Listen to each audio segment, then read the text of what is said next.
friends and fellow Porsche nuts. This is James here at Curb and Canyon. Thanks for tuning in for another episode of this podcast series by enthusiasts for enthusiasts. And unfortunately, this week, this enthusiast is actually sitting here on his own. Andy, my awesome co-host and co-creator, is busy today, but he's got some exciting stuff going on, and we're going to be talking about that hopefully next week. So instead of Andy, and instead of me just sitting here talking all by my lonesome, I've got my good friend Jay Reed joining us for this episode, and we're going to be talking about his current project car. He's got this gorgeous rainforest green Boxster, and we're going to be talking a bit about this massive repair bill that I'm faced with for my my Bluey, my Porsche 996, and of course the usual Porsche banter. So welcome to Curb and Canyon.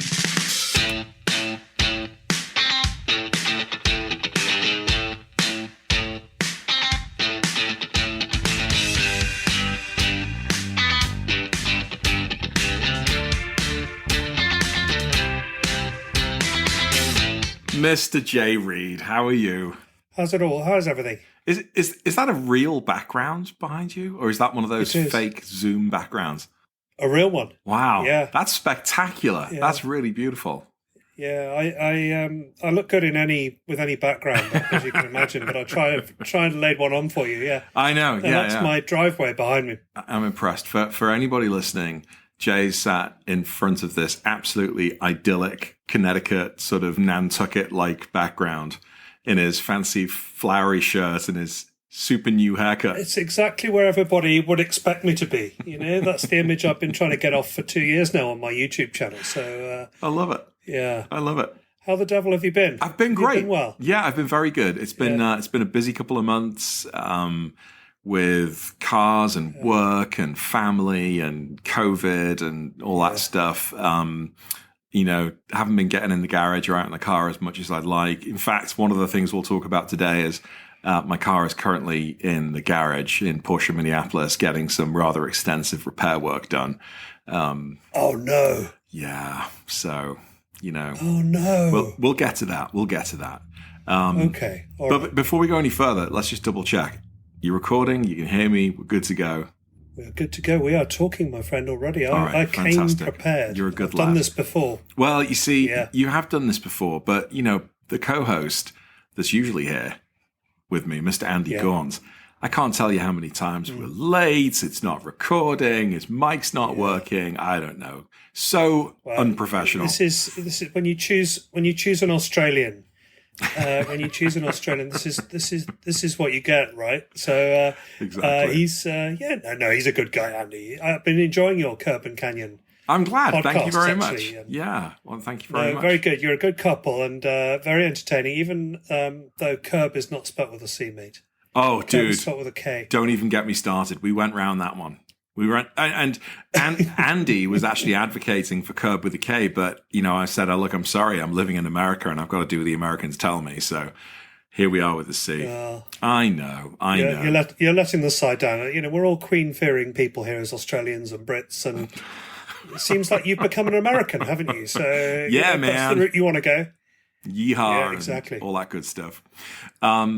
Let's just start off with a bit of background. So Andy Gaunt, my co-host, he can't make it today. So Mr. Jay Reed is stepping in for Andy to join me. We're going to get you on the pod anyway in the next couple of weeks. Yeah. And hopefully we can do that. We talked about that, didn't we? Yeah, and hopefully we can do that when Andy's available. But no, I don't want to set the wrong expectations. Things to say by then. I don't want to set the wrong expectations, but I also don't want to give anything away, but there is a very valid reason as to why Andy's not here today. And I can't tell you why. But all I can say is... Not that skin condition. Hasn't flared up again, has it? Right down there. I know. Is that what it is? You go down the docks telling you to put the ointment on. And, well, that's what you get, isn't it? Exactly. If you go down the docks as often as he does with the sailors...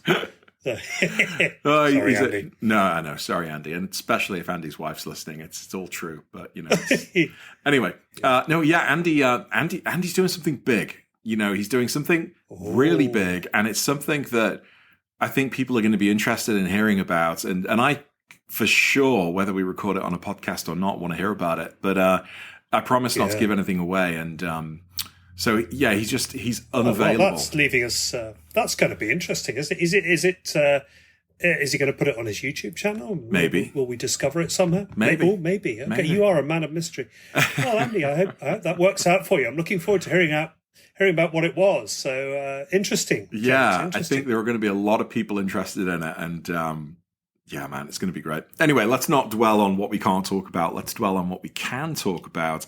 And mate, I've been following along. You've been putting out some not only excellent YouTube videos recently, but a lot of them. Oh, wow. And considering you got a new job recently, congratulations. I did. Thank you. And it's a busy time in your life. You've been pumping out the content. And I've got to say, your rainbow rainforest Endor green Boxster, whatever kind of green it is, I think Endor green would be fantastic for the Star Wars fans. It looks tremendous. It looks really good. I'm really happy for you. Congratulations. Yeah. Thank you. So, firstly, at work, yes, they promoted me to make the tea now. So it's been a long time coming, but otherwise, yeah, no, it started off as a pretty rough Boxster, I must say. My son and I went down to North Carolina to pick it up, and we somehow made it back. It wasn't in the greatest of health, but it was what I wanted to tell a story. I don't think people should look at it in terms of it making economic sense, because I think I probably paid a couple of grand too much. But then so did everybody else. And, it was 8-9 months ago, so probably it's worth more now anyway. But I have been having a go, and I'm not a mechanic at all. So what you see is as far as I get. So some things I can successfully do. And I'm sort of, starting with the easier things like changing spark plugs and things like that. And that went quite well. And I've built up to, go on. Hold up. Changing spark plugs is not easy. I would say filling up the wiper fluid is easy.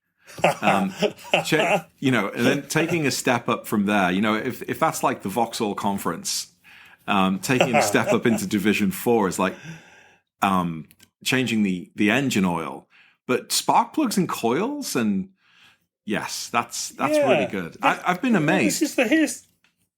Well, considering you've always considered me to be a blithering idiot, you mean? The bar was exceptionally low that even to change the windscreen wiper fluid would have amazed you. But thank you. But actually, some of these things, if you just give them a go and you research them well in advance, you can quite successfully do. Now, there was one that defeated me, and that was putting the soft top back on. I managed to get it off because taking anything apart is the easy bit, right? Yeah. It's always getting things back together. And I've had to, get a professional to help me there. And that's going to go back on next week, actually. And already, when in consulting with him, he's shown me where I went wrong.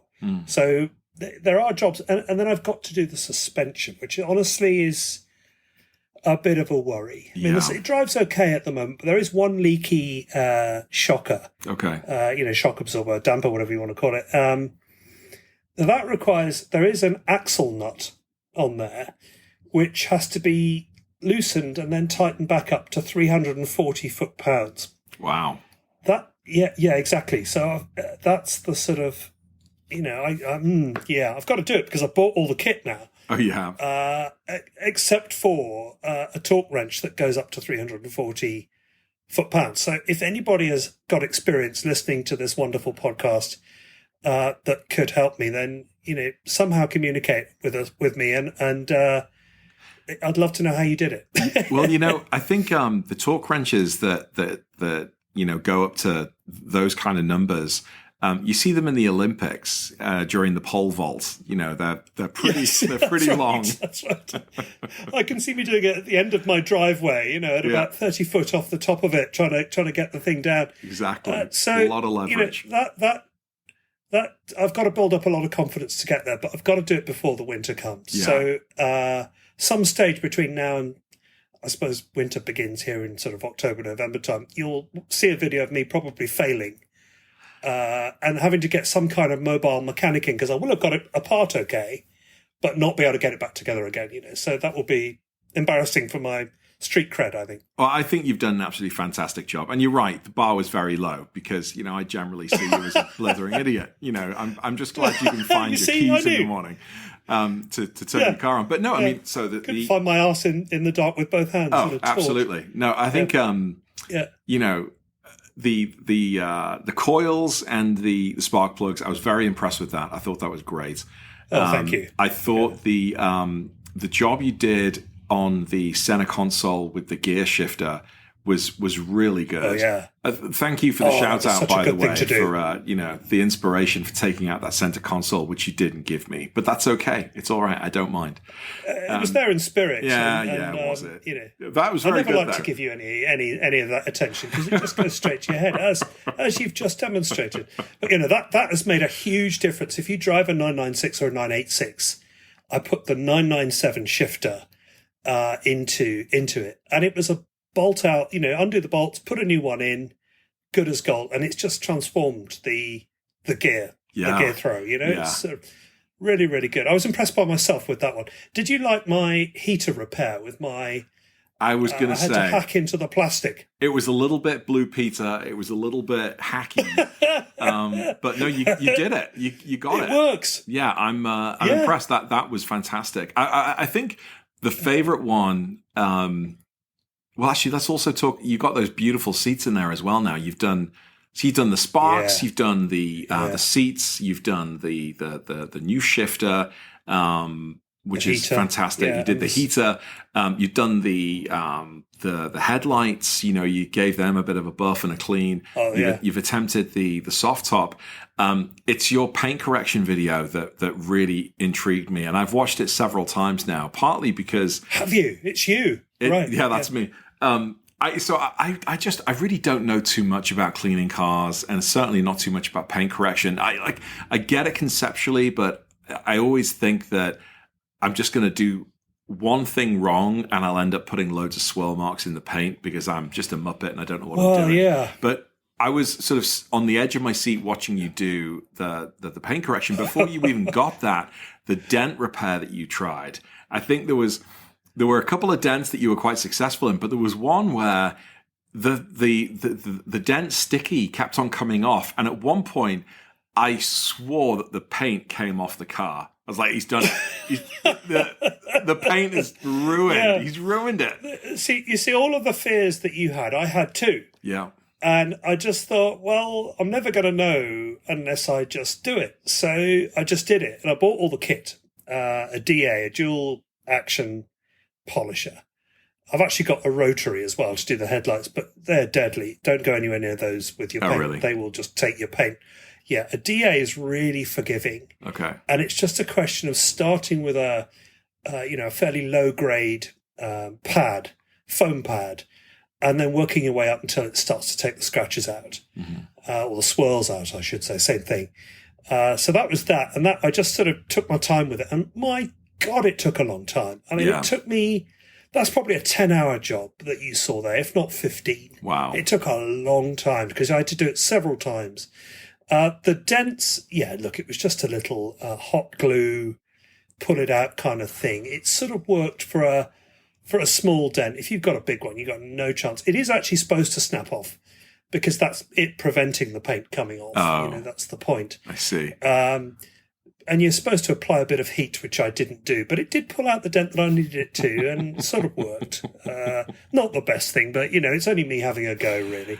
If you could just could have seen my face, I think I had both the hands on the top of my head and I was pulling my hair and I was like, no. Yeah, I know. That's kind of all my sort of do-it-yourself videos have a go.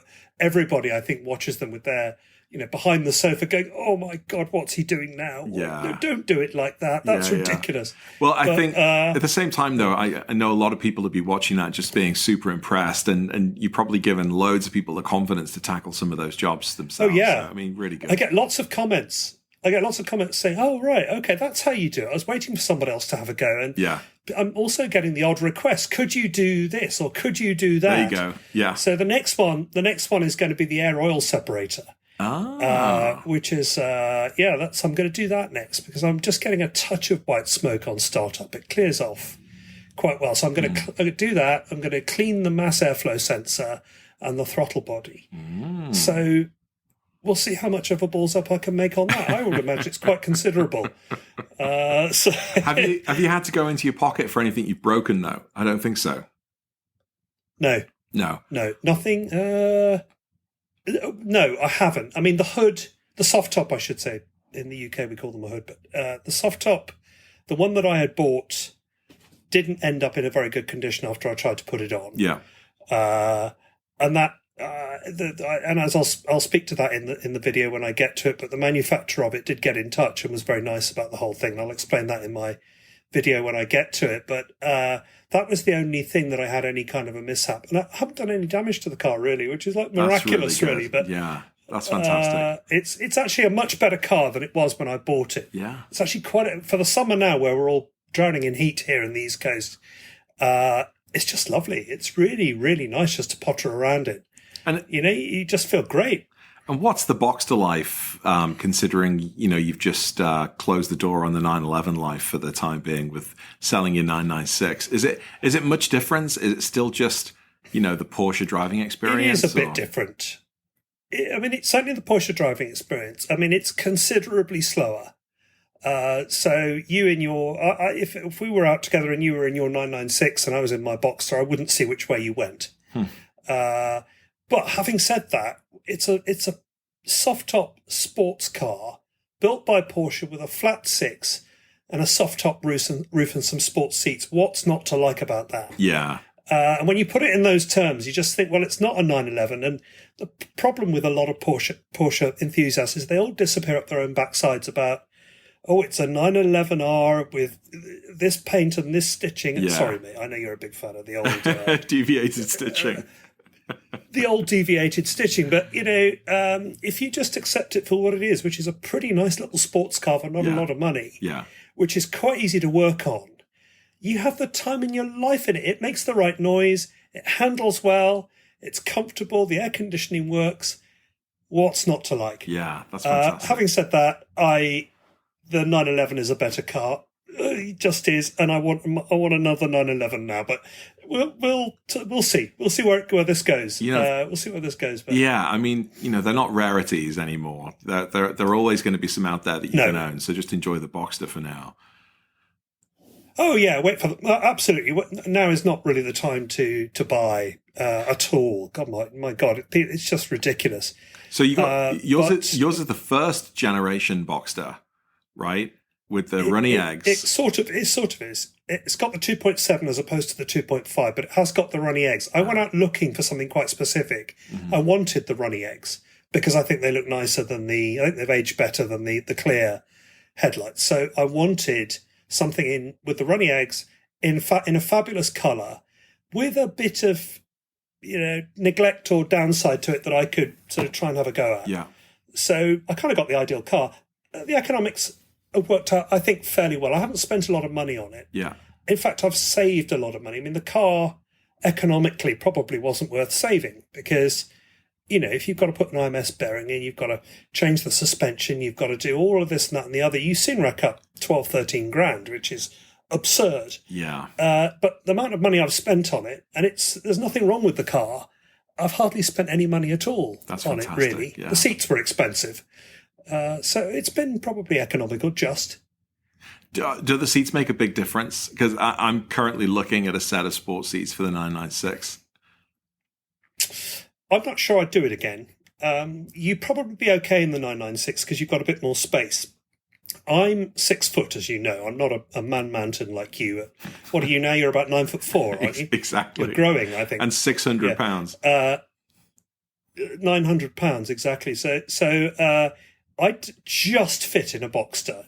Kind of not, though. Yeah. And the sports seats have sort of given me even less space, really. Okay. I mean, they look great, and they hold you in really well. Yeah. But in terms of if you're sort of 6 foot and above, I'm not sure I'd do that again. In a 911, I think you'd be fine because you've got tons of space. Your seat goes back. Yeah. Whereas you've got that bulkhead behind the seats in a Boxster, which prevents you going back as far as you would like. You've also done a GT3 center console delete, haven't you? I have, and that is fantastic. The 996 is now more spacious legroom wise than the 997 or the 991 ever was because of that console delete. There's nothing touching my knee. It's very liberating. I can just man spread with the best of them as I'm driving along. That's a mental image that I was sort of hoping not to. That's going to endure for most of the day. I think you man spreading in your 911 in your garage by yourself. It's beautiful. Yeah, with no pants on. How's that for you? But the Boxster, not good. The Boxster and the Cayman obviously share a lot of similarities. My friend Michael has just got himself a 718 Cayman GTS, and it is absolutely brand new. Yeah, it's absolutely gorgeous. And he offered it up and said, do you want to try and get in it? Do you want to sit in it? And I thought, you know what? I'll be brave. I'll give it a go. Sat down. Couldn't even turn around. Couldn't get my knee past the wheel. Really? There was just absolutely no chance of me getting into that thing. And I was gutted because it is such a beautiful car. I mean, I think the Caymans have got to the point, and the Boxsters, they've gotten to the point where they're just every bit as luxurious, every bit as head turning as the 911s. And if you look at some of the stats on the ring, they're just every bit as performant now as the 911s. I agree. I mean, they're a great alternative. I mean, they're still expensive, but certainly the GTS. I drove one of those for a video. My local dealer lent me one, and it was just epic. I loved it. Mm-hmm. It was really, really good.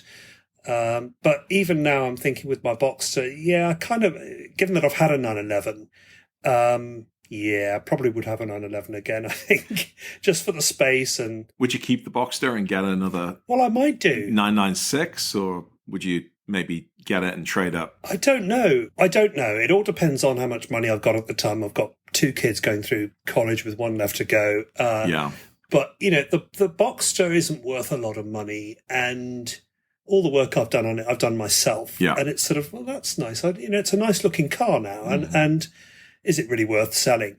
But I would like a 911. And I think, once the market comes to its senses, I'm not sure whether I would go for something air-cooled or whether I would go for something a bit newer than a 996. Mm-hmm. Or even if I'd have another 996 turbo, maybe. Ooh. Maybe. Well, I don't know. This is all sort of dream scenarios, right? But I mean, I would love a 930. The turbo G body is my holy grail of just love it. Ever since I drove one of those, I just thought, oh my God, just love it. Just love it. I would also like to be married to Helena Christensen, but there are certain things in life that I've got to concede probably aren't going to happen. I may have missed the boat on those. They're one car I think that probably was undervalued before all of this stupidity in the car market, and probably is pretty fairly valued now. Even though they make 9,000 of them or something, the 911 turbo, something like that. They're not rare. Something like that. So I did want to ask you, because you're also known for your videos where you talk about markets and you talk about prices, and you got quite a keen eye on the market, certainly closer than I do. But I've noticed, and maybe I'm making things up, but although the prices of the cars right now are still a lot higher than they've ever been, and they're still a lot higher than recommended retail prices, I think I have noticed them starting to come down a little. I think you're right. I mean, one of the interesting things I watched on YouTube of late was Doug DeMuro's video. If you look on the Cars and Bids YouTube website, he does a whole thing about it, and he's saying that certain cars are coming down. I think he said electric cars are still doing well, and trucks always do well. But some of the ridiculousness is just starting to come off the boil. And that, I think, is sort of tracking with what I'm seeing. I'm not following it as intently as I used to. I used to actually run a spreadsheet of cars, and it's so difficult to keep it up, just manually entering in all the values and figuring out what changed since the last time you did it. But I think, with the stock market coming down, people having to tighten their belts with mortgages, maybe it's not the time to buy that second car that you wanted, or third car. Yeah. And you've got to sort of put it into your portfolio. So Whether that really changes the top end of the market, probably not. But the more sort of affordable stuff, maybe we might see a bit of a glut of that on the market, and we'll see cars that you and I are sort of, going after or used to go after and enjoy, Yeah. So hopefully we'll see. But 930 turbos I may have missed. Even 996 turbos, they were criminally undervalued beforehand.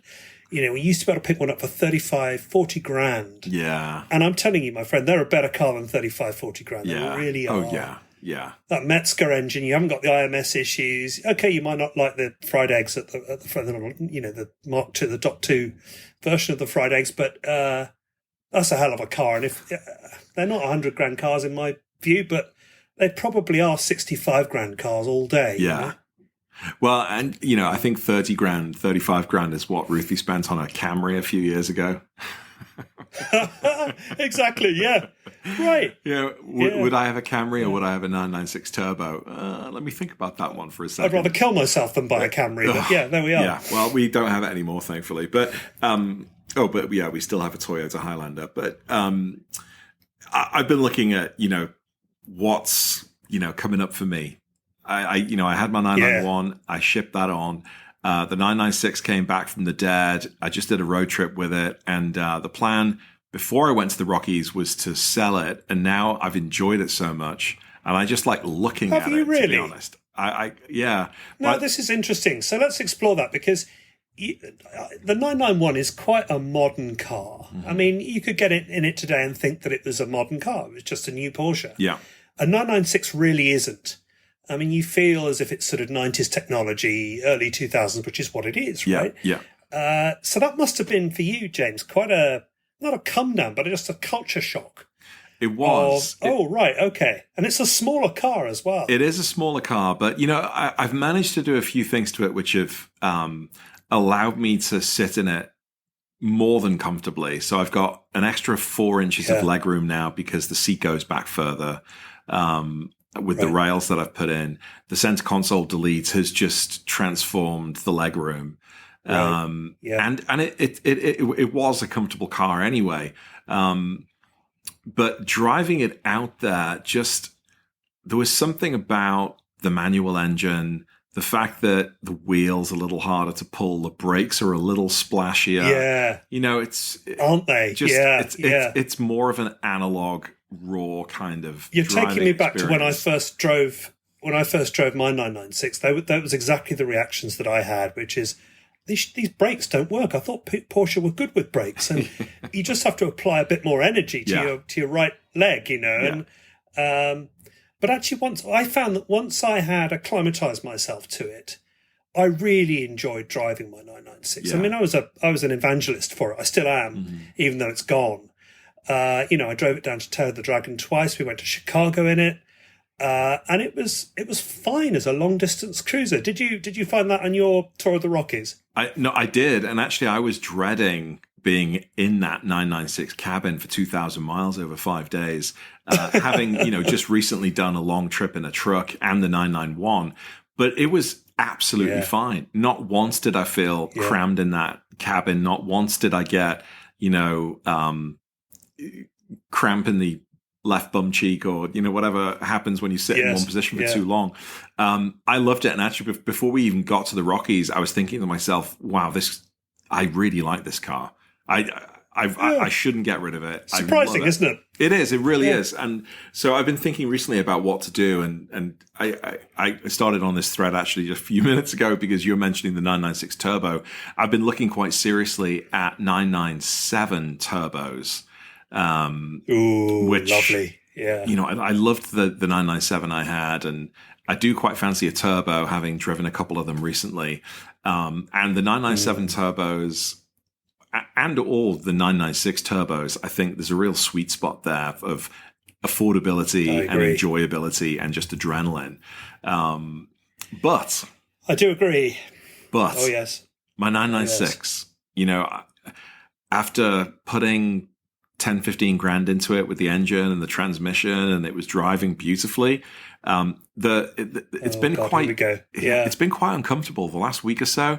I felt like the vibrations are harsh. I felt like it hasn't been handling these beautiful, unkept American roads very well. You know, we all know how wonderfully smooth and gorgeous the roads are across America.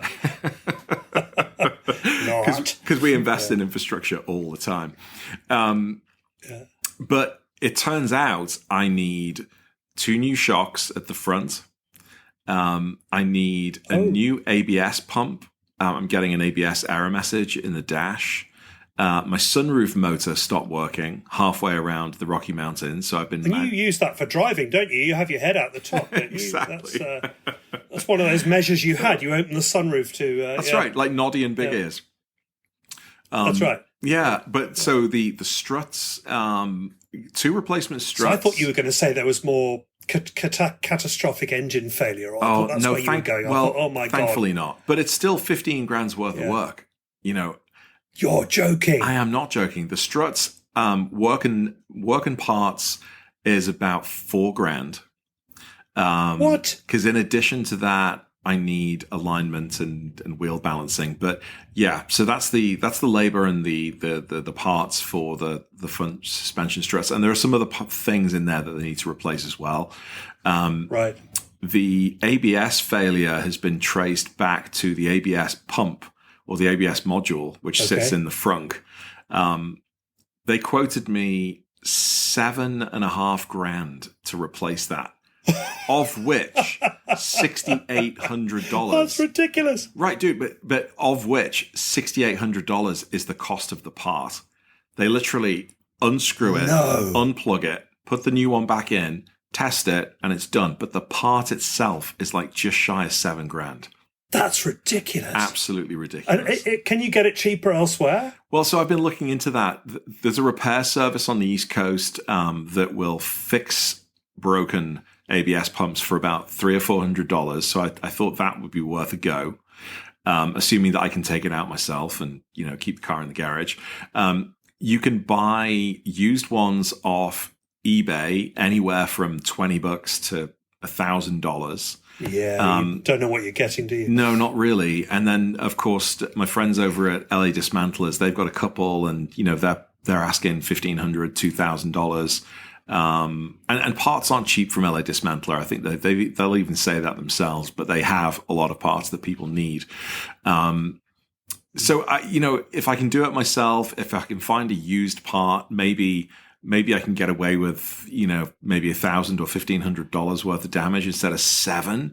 But what I found in my research is there are maybe 8 or 9 different variations of the part, depending on whether you have 4-wheel drive or 2-wheel drive or PSM, or you don't have PSM or turbo, or, any number of other different things. Yeah. And the part numbers seem to be a little bit chaotic, because there are part numbers for Boxsters which have 996 numbers in, and there are Boxster numbers that have 999. Oh, well, anyway, the other way around. You got Boxster parts with 911 serial numbers in, and vice versa. I know what you mean. Just trying to figure out which part to even buy is ridiculous.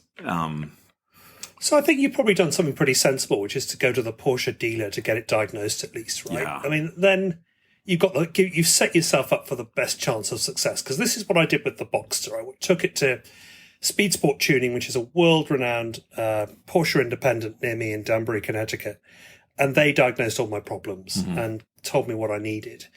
And then I was able to sort of figure out what I needed to do it, and then do the research from there. Right. But I can't say that. I mean, you're going to have a go yourself, or are you going to get them to do it?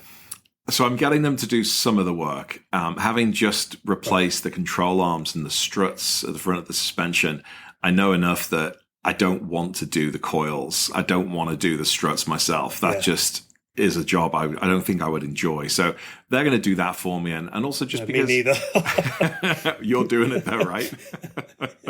I've got to say... You've just shown you've just demonstrated what a complete idiot I am. That's definitely one that I don't want to do myself. I think the ABS module, I'm going to try and at least take that out myself and see if I can... I don't mind spending $100 on a part from eBay and find out that it doesn't work, because it's still a lot cheaper than spending $7 grand on a new part. And I'm going to tinker with that one. The other job they need to do, or they've quoted me for, is the sunroof. The motor, when the track has got part of the Alcantara lining trapped in it, which is what burnt out the motor. $3,500 they quoted me for a new motor, new track, and the labor to take it out and put it back in. I think I can probably do that myself. I know. Which is basically the price of a sunroof when you option it in from the factory, isn't it? It's like $2,000 or $3,000. Yeah. It's probably more, actually. Yeah, probably. So I found a part from LA Dismantlers, a replacement motor. It's like $200. And then everything else is just labor. So that's going to be, I think, one of my winter projects when the car's in the garage. That sounds like quite a bit of fun. And so Until then, keep the roof shut. Yeah. Or just drive it out the window, maybe. Open the window and put your head out that way, maybe. I was going to say the other option is just I'll just never use the sunroof again. I'll just live with it. I don't really care about it anyway, to be honest. So we'll see. But, so having researched all of these new cars, thinking about the projects I was going to be taking on, am I going to get a 997 turbo? Am I going to go get myself another 991? What might I do? Yeah. I'm now thinking, I'm probably into this 996 enough that I'm going to have to keep hold of it, or at least I'm going to want to keep hold of it for a long time. I certainly think 991s are just way overpriced. I think a lot of people have got into those, since they've got expensive and they're going to have a nasty shock. Mm-hmm. It's the next best thing you could buy if you can't get hold of a 992, so I get it. But they've been way overpriced. I mean, a 4 or 5 year old car selling for what it cost new. Yeah. They're still making 911s, right? Mm-hmm. As soon as they keep funneling those in and we get more 911s on the market, those 991s are going to come down again. They have to. But I love your idea of a 997 turbo. I've driven one of those as well. Just a better built ship than the 996, Mm-hmm. Similar otherwise in performance. Maybe a bit faster. I'm doing it a disservice, but super car. And let's be honest with each other, the GT3 market at the moment is just, Porsche people have just decided amongst themselves that it is the god level car and that therefore nobody should be able to afford one. It's amazing. If there's one market that can talk itself up into a frenzy, it's the Porsche market. Yeah. And even though these 911s, all look very similar, somehow the market is able to talk itself up into believing that a 996 GT3 is a $130,000 car. Yeah, I know. Yeah. I know. Yeah. Not convinced. So what are your plans for the rest of the summer? You've got a few more videos in the pipeline. Any trips coming up? I know we have one potentially to talk about. Well, let's talk about that, shall we? I mean, I don't have any other plans. I'm working my cojones off at work at the moment, and that's good. There'll be a few more videos coming out in the Boxster. And for anybody that follows me, I'm sorry I don't manage to get them out as often as I would like, but it's just life gets in the way. Sure. But I'm going to do that AOS. I'm going to do the suspension. There'll be a video on the soft top and a few other things to tidy the car up as well. And then I need to probably decide what I'm going to do with it. Mm-hmm. So if anybody's interested in buying what used to be a crappy car into now a nice car, then let me know. But otherwise, the trip that you and I have been talking about is worthy of mention, because you've done a little bit of research, haven't you, and come up with a really nice long drive that people might be interested in joining us on, right? Well, 2 years in a row, returning to the tail of the dragon. I'm so excited to just say that. Yeah, for the third time. Yeah. We did it twice in a year, didn't we? We did. So excited. So we're going to be doing the tail of the dragon, but we're also going to be doing the Cherrahala Skyway that we did last time. But you're right. I've been speaking to locals that drive in those regions or in that region a lot. I've put together another couple of routes to do over the sort of 4 or 5 days that we're there, which are going to take us like deep into the heart of the Smokies, all the way up to the top onto the plateau and down again. I've even been researching roadside barbecues, so it's not just Russian roulette this time. You have your. I know where we're going. You have your head screwed on well. The priorities are totally the right way. We're driving to barbecue restaurants. That's what we're doing. Happen to take the car, but it's the barbecue restaurants that are the real highlight of this. Exactly. You get to drive to barbecue on wonderful roads at like 90 miles an hour and then eat your barbecue and go. That's it. Yeah. Yeah. It's something really good because the Tail of the Dragon itself is where everybody goes, but that's, I want to say 11 miles or something like that. And it's sort of over, it's spectacular driving. But it's sort of over in half an hour, right? Mm-hmm. And what we're doing this time is something a little bit more joined up, where pretty much the whole day will be out on a route. That's right. And it's a great big route, which will include the Tail of the Dragon, but then go on to some of the other roads around. And what I love about doing this trip it is just the camaraderie. Everybody comes out of it going, yeah, this is such good fun. Yeah. Everybody chats to each other, even though we don't know all of them. We're getting to know quite a few. We've got some regulars now, I would say, James, right? That's right, we do. That's what's really nice about this. It's people enjoying their cars. We do it fairly responsibly. I say fairly. We have some fun, and there's a slow end to the group and a fast end to the group. I'm normally in the slow end. You're normally in the fast end, which, given my Boxster, I'll probably that's not going to change very much. But it's just good fun, isn't it? Yeah, absolutely. And I think so. I think we'll have about a dozen people returning with us that have been with us on both trips recently, and then we have another half dozen newcomers, and a whole load of other people that have sort of put it as a maybe, on the Facebook event page, which you can find through Auto Amateur's Facebook page. But all the details are available on autoamateur.com. I should be plugging Curb and Canyon here, shouldn't I? But Mate, I was wondering. Let's talk about Auto Amateur. Question I was going to ask is, can they buy a T-shirt on autoamateur.com as well? I'm not sure, and I wanted to ask. You can buy Auto Amateur T-shirts on autoamateur.com. Can you really? You absolutely can. Oh, okay. Yes. Interesting. Oh, right. Okay. And is there any other Auto Amateur branded merchandise that people might be interested in on the autoamateur.com? autoamateur.com/shop. Yeah, maybe. Oh, okay. All right. Yeah. No, that's going to be epic. That's going to be really good. So when are we doing that? It's the end of September, right? That's going to be, the end of September, which spills into a weekend and the first weekend in October, basically. So it's like from the 29th to the 3rd, something like that. Sort of Friday to the Monday kind of thing, isn't it? And we've got a compound. We're not renting a cabin this time. We're renting a compound of cabins on the top of the mountain by Bryson City. 4 or 5 cabins sat around a campfire for everybody to sleep in. Other people are getting their own Airbnbs and hotels and stuff. But I can't wait and to bring the 996 finally and get it on those roads, dude. With new suspension as well. With a new suspension. Yeah. Well, by the time I get this back, new clutch, new brakes, new suspension, Soul Performance exhaust. That's going to be good. It's going to sound awesome. New seats, new gear shifter, new wheels, new paint job.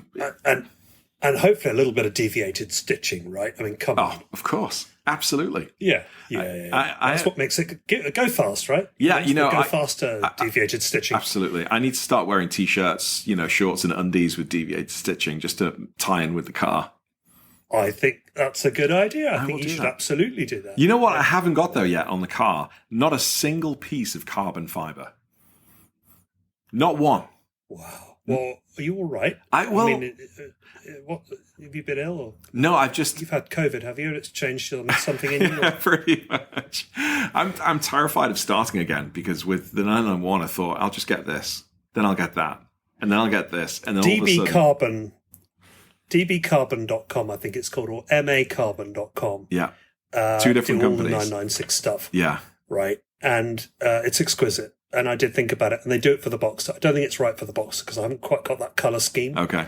But it's not cheap either. I don't have to tell you that. You've spent a small fortune. You've spent the kids' inheritance on carbon parts for cars over the years, haven't you? Right, with this 996, I have maybe, yeah. There you go. Well, Jay, it's been fantastic having you on the pod. Thanks for stepping in for Andy this week. My pleasure, James. Yeah, of course, anytime. No problem. I've been great fun chatting with you as ever. I'm looking forward to September. Oh, it's going to be wonderful. Seeing you again and, yeah. Yeah. So that's going to be great. But otherwise, yeah, no, always a pleasure to chat with you. Always a pleasure.